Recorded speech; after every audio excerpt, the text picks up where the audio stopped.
concerning the standard of proof and legal standard for disqualification of an elected district attorney. What does this mean? Indictees are submitting more evidence, they're submitting more affidavits, more witnesses. Fine. Well, we're not just going to stand here and let them submit everything. We're going to submit some stuff ourselves. And we are going to explain to you how you should view this case. And so that's what they are going to do right here. So let's jump right into it, man. We got a lot of Trump people in the house, a lot of non-Trumpers in the house. Shout out to Renee. Renee says never Trumper. Shout out to America in Danger says Trump MAGA 2024.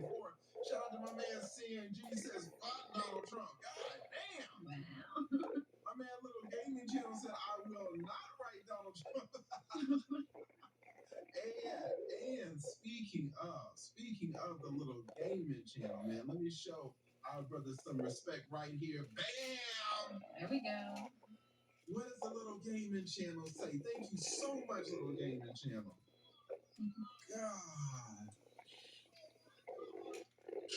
He says, why buy the cow? Why pay for the cow when you can get the milk for free, ladies?